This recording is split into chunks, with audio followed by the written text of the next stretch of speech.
kembali menyaksikan Upcasih Talk bersama dengan saya, Sally Alexandra. Kalau tadi kita melihat bagaimana potensi di Kabupaten Sidrap, Sulawesi Selatan, kali ini kita bergeser menuju ke Sumatera Utara. Dari Kabupaten Tapanuli Tengah ada Bang Masinton Pasaribu. Halo Bang. Iya, halo Mbak Sally. Ini agak berbeda ya, kita ketemu dalam konteks sebagai bupati. Iya, kemarin ketemunya Senayan. Kemarin ketemunya di Senayan, tapi Bang, ini kan jadi bupati nih, periode pertama di Tapanuli Tengah.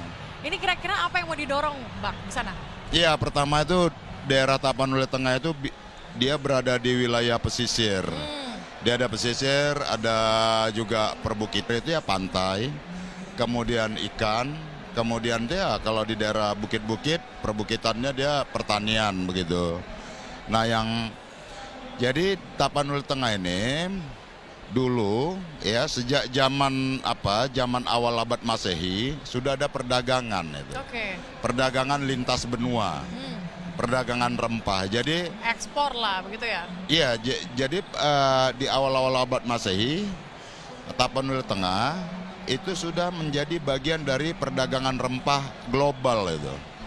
Nah, sekarang itu BRIN dan Sultanate Institute itu sedang melakukan ekskavasi serta Menteri Kebudayaan melakukan ekskavasi di yang namanya situs Bongal itu.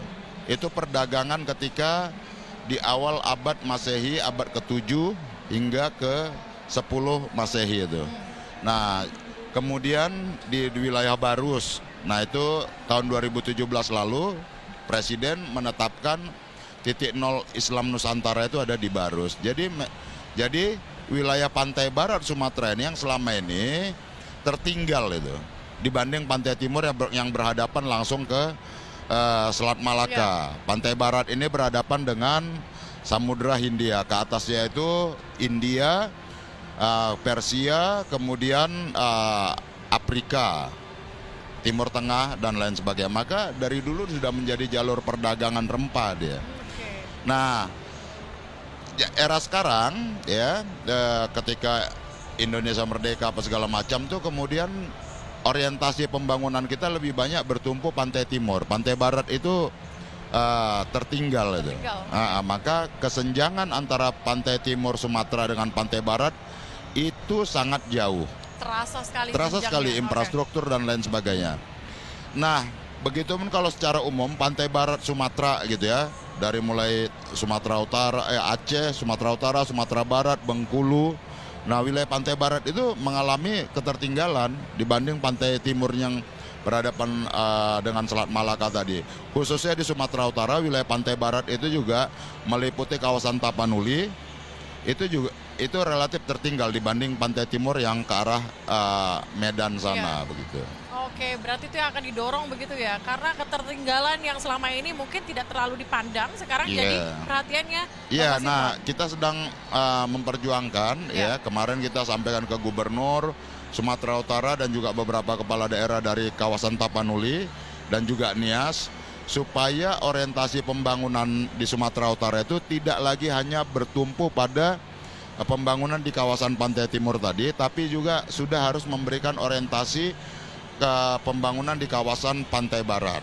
Seperti itu. Kita juga minta nanti pemerintah pusat agar memberikan perhatiannya terhadap pembangunan di kawasan pantai barat tadi agar kesenjangan kawasan pantai timur dengan kawasan pantai barat itu tidak terlalu lebar begitu.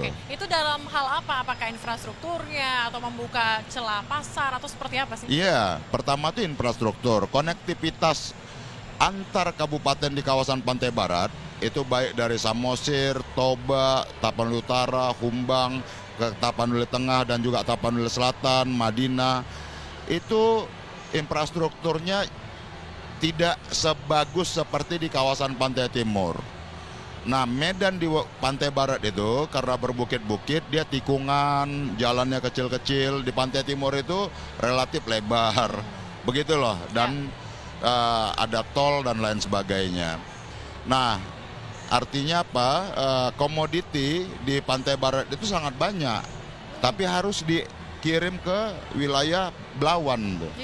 Nah, pantai barat itu sebenarnya kalau dihidupkan kembali pelabuhan di wilayah Tapanuli Tengah seperti Barus di masa lalu, itu komoditi di kawasan pantai barat baik wilayah sekitar Tapanuli dan Nias itu bisa dikirim lewat Tapanuli Tengah.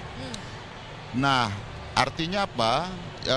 Tidak lagi harus mengirim ke Belawan dengan durasi tempuh yang lebih jauh dan biaya yang mahal tuh, ongkos logistiknya, seperti itu Mbak. Oke, berarti ini jadi salah satu yang ditunggu begitu ya oleh Bang Masinton yang khususnya juga Tapanuli Tengah untuk nantinya bisa lebih maju lagi seperti sebelumnya yang memang sebenarnya menjadi salah satu celah perdagangan global dulunya. Tapi begitu. Bang, kalau kita melihat ini kan periode pertama Abang ya. Berarti apa yang menjadi target ke depannya Bang? Target ke depan ini adalah kami fokus pada pelayanan dasarnya karena selama ini wilayah Tapanuli Tengah itu orientasi pembangunannya itu ya sangat minim. Nah, maka kita mau menyelesaikan persoalan dasarnya, baik itu infrastruktur dasar, jalan-jalan desa juga masih banyak yang rusak, jalan kabupaten.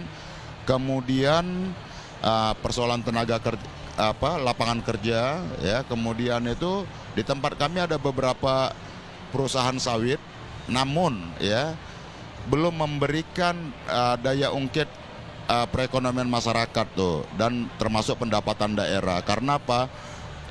Ada beberapa perusahaan sawit yang menanam sawit di Tapanuli Tengah belum memberikan dampak signifikan buat perekonomian masyarakat selama ini karena belum membangun kemitraan dengan masyarakat. Nah, sekarang kami dorong untuk membangun kemitraan. Nah, kemudian juga itu potensi-potensi perikanan. Nah, kami karena kewenangan otonomi kabupaten itu di wilayah laut 0 sampai 4 mil ke laut tadinya kabupaten memiliki kewenangan, sekarang sudah nggak ada. Nah, sementara di laut itu terjadi banyak praktek illegal fishing tuh. Nah, kami juga sedang mengkoordinasikan itu dan meminta supaya instansi yang diberikan kewenangan untuk melakukan pengawasan, monitoring dan penindakan terhadap pelaku illegal fishing supaya ditindak agar nelayan tradisional kita dapat memperoleh ikan ya dan bisa menghidupi keluarganya dan ikan seumpama ikan teri khas Tapanuli Tengah yang disebut ikan teri sibolga, kemudian ikan-ikan lainnya itu bisa kembali diperoleh dan diproduksi oleh nelayan-nelayan kecil seperti itu. Berarti intinya adalah mensejahterakan masyarakat Tapanuli begitu ya? Iya, intinya di situlah. Oke. Tapi kalau saya lihat nih sepertinya ada banyak ya makanan-makanan dan produk-produk UMKM yang ada di Tapanuli Tengah. Kira-kira nanti dorongan apa sih yang akan didorong oleh Sang Masinton Pasaribu? Iya, pertama ya kita melatih ya untuk peningkatan kualitas produksinya, terus kuantitas produksinya, kemudian mencarikan pasarnya begitu ya, dan kemudian membantu alat-alat untuk pelaku-pelaku UMKM. Nah, itu dari sisi UMKM. Kemudian dari sisi lainnya adalah bagaimana lahan-lahan yang selama ini belum digunakan oleh masyarakat secara produktif. Nah, nanti kita latih agar bisa menjadi lahan produktif yang dikelola masyarakat dan mendatangkan pendapatan buat nilai tambah ekonomi masyarakat tadi, seperti itu. Oke. Bang, sebutin 3 makanan favorit Bang Masinton kalau misalnya ada yang mau berkunjung ke sana harus makan di Tapanuli Tengah. Iya, makan di sana kulinernya bagus. Di sana khas ikan gulai. Oh, ikan gulai. Nah, di pesisir itu kan ada ikan paca namanya. Dia seperti dibakar begitu, diberikan santan. Kemudian kalau pas lagi musim duriannya enak-enak. Kemudian kalau makan ikan, enak-enak lah, ikan teri dan lain sebagainya seperti itu. Oke, lebih enak di sana berarti ya? Iya. Makan ikan terus berarti. Kalau makan ya, makanya tambah gemuk. Selain tadi potensi wisatanya juga ada. Di sana ada Pulau Mursala namanya, dan kemudian juga ada Pulau Kalimantung dan beberapa pulau-pulau kecil yang itu untuk dikunjungin itu bagus seperti itu. Dan Tapanuli Tengah itu memiliki garis pantai yang sangat panjang, hampir 200 km.